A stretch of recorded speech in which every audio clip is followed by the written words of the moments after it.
Vehicle fires are scary. No matter if they're caused by a fuel leak, or an electrical short in an internal combustion engine vehicle, or a fault with a battery pack in an electric vehicle, they are frankly terrifying.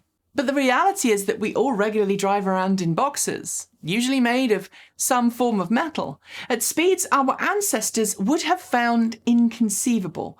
Boxes that could, if subject to the right impact or the right stimulus, burst into flames and assist in our shuffling off of this mortal coil. Statistically speaking, electric vehicle fires are an order of magnitude less common than internal combustion engine vehicle fires. But when they do happen, electric vehicle fires get a lot of attention. When the cause of the fire is not an external source, but something within the car itself, well, then the whole thing becomes a lot more scary. And when an automaker promises a solution, pushes out a temporary fix, and then there's another incident involving one of its cars catching fires, well, that's not good. Over the weekend, we got news of a Chevrolet Bolt EV catching fire while it was charging in a garage in Virginia, USA. Less than a week after General Motors announced a fix that's designed to remove the risk of certain model year Bolt EVs catching fire. So today, I'm going to give you another update video, reiterate the problem from the start in case you haven't seen our other videos on the subject, and ask, what is next? Before I get there, however, I need to give you a correction to the video I made last week on this very subject. In it, I implied that General Motors had come up with a software recall for all 2017 through 2019 model year Chevrolet Bolt EVs, and that was wrong. Last week's notification was specifically for 2019 model year Bolt EVs. The fix for 2017 through 2018 Bolt EVs is still under development, and we are sorry if our misinformation confused everyone. You know that we really do try and get things correct at all times, and when we make mistakes, we want to make sure that you know about them. And on the subject of keeping you in the loop, we should revise the battery fire issue from the very top. Last year, the Chevrolet Bolt EV and the Hyundai Kona EV were both involved in extensive global recalls, attempting to remedy a problem with their battery packs that could, in the right circumstances, result in a battery pack fire. In the case of both cars, the fires that occurred last year happened to vehicles with full or near-full battery packs, and as a direct response, both automakers and their battery supplier LG Energy worked on a temporary software fix designed to restrict each model's maximum state of charge to reduce the risk of anything nasty happening. Hyundai was the first to encounter the problem, and the first to try and fix it, pushing a software update that restricted the Kona EV's charge rate at a DC quick charging station and also limited the maximum charge for the vehicle. Initially, it had planned that to be the entire solution, but when a Kona EV in Korea, which had already received the software update, caught fire in exactly the same way as cars that hadn't had the update, Hyundai went back to the table. After months of research, it was determined that a faulty production line process in China, where LG Energy made the Kona EV's battery cells, had misaligned the cell components during the process. The only solution? A full replacement for every Kona EV on the road, as well as a number of buses in Korea which used the same battery cells. Meanwhile, Chevrolet and its parent company General Motors were working on a solution to an eerily similar problem for certain 2017 through 2019 Bolt EVs.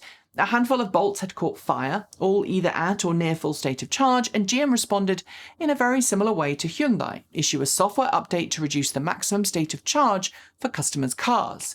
Although the Bolt EV also used battery cells supplied by LG Energy, its cells are made at a different facility and used a slightly different cell chemistry, so GM confidently said that we wouldn't have to worry about the same problem that plagued Kona EV packs. Unlike Hyundai's initial remedy, GM never planned that software limitation to be permanent, and promised that we would get a permanent solution by the end of April. Last week, it proposed such a solution for 2019 Bolt EVs. The solution? To have every car inspected at an authorised dealer, and to have new, more advanced software installed to better monitor battery health. At the same time, dealers were instructed to carry out battery diagnostics on all vehicle battery packs using a specially designed test. If any of the car's modules failed, then dealers were instructed to replace the affected battery modules at no cost to the owner. But the fires that took place this weekend raised some concerns over GM's current policies regarding the Bolt EV fires, and perhaps suggests that the Bolt EV is heading in the same direction as the Kona EV in terms of ultimate outcome. To the fire itself. Thanks to Bobby Bush on Facebook, we do have video and photographs of the fire we can share with you, but it's not clear from the images or video what model year Bolt EV it was, as the vehicle is badly destroyed. The fire, which took place in Ashburn, Virginia, looks pretty intense from this video, as posted to Facebook by Bobby, and it destroyed the double-car garage it was parked in. As is usually the case in an incident like this, we have reached out to our contacts at Chevrolet for an official statement, and is usually the case, we got a response almost immediately, which read as follows. Quote, "Fortunately, there were no injuries as a result of the incident. Working with the local authorities, we will investigate to learn more about the specific situation of this incident." End quote. While the official statement doesn't give us further details, it does at least suggest that Chevy is still in the discovery phase of investigating the fire, and right now doesn't appear to have changed its current advice for Bolt EV owners. Namely that those with a 2017 through 2018 model year Bolt EV should ensure they have the software update applied to restrict maximum state of charge, and until they do, make use of Hilltop Reserve to manually restrict maximum charge, and then obviously have the full recall done later. Those with a 2019 Bolt EV, meanwhile, should reach out to their local Chevy dealer to have the second part of the recall work done, the new advanced battery software and battery inspection carried out. In addition to the statement I've just read from GM, my contact there reiterated that Chevrolet should have a recall process for 2017 through 2018 Bolt EVs ready by the end of this month, one which I'm hoping will restore full functionality to those cars. If you own a Bolt EV, as 3 of us here at Transport Evolved do, this update is not one you're probably eager to hear. But it's worth reiterating here that we don't know if the car that caught fire in Virginia was one which had the temporary software fix applied, or if it was one that had not had the restriction patched in.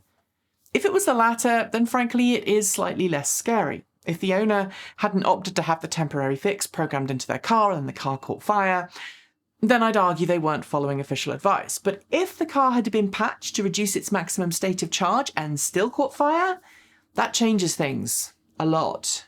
It would not only suggest that the temporary fix was not completely successful in eliminating risk, or it would suggest that there's something else going on. And as Winter mentioned to me last week when I was preparing the script on that update, it also suggests that the issue with the Bolt EV's battery pack, which is made by the same company as the Kona EV's battery pack, is eerily similar, and we are really not eager for history repeating itself here.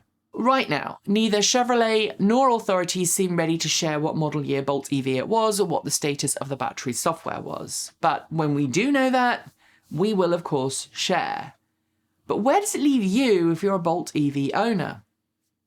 Right now, I am personally concerned about this new fire. Until I know for sure what the cause of the fire was and what the status of the battery firmware was, I'm going to try and treat both my Bolt EV battery packs with kid gloves. That means ensuring that the pack is kept in a comfortable zone in terms of state of charge, not dropping it into the yellow zone near the bottom of the pack, or charging it all the way up to its current limit of 95% state of charge. But for the most part, I'm pretty lucky. Both my partner and I currently work from home, and we're using our Bolt EVs most of the time right now for short trips. We've gotten into the habit of charging our cars just before we need to leave, not leaving the car at a high state of charge when we don't need them to be. But of course, I'm also lucky in the fact that I've got press cars for the next few weeks. A Volkswagen ID4 we're filming with this week, followed by 2 plug-in hybrids that we're also going to be reviewing on the channel. So I'm not really going to be driving my Bolt all that much either. But if you are someone who needs to use your Bolt EV, well, I'm afraid I'm going to advocate caution until we know more about the fires. If you haven't, you really should get that battery firmware patch applied. Make sure your car cannot charge beyond the 95% limit that GM is currently recommending.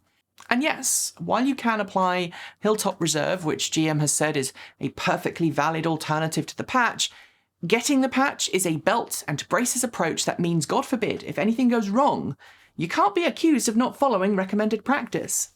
Additionally, I would personally not park inside, and I'd also try to suggest you don't leave your car at a full state of charge for extended periods of time. Make use of charge timers to ensure the car finishes charging just before you need it, and that way the battery doesn't sit at or near full for extended periods of time, which is frankly where the risk is. If we learn that the car in Virginia hadn't been updated with the patch, then there's nothing I would suggest we should worry about. But if it did, or it was a newer Bolt, which initially didn't have a patch applied, then we have a problem. Finally, we should talk about buybacks and confidence in the car.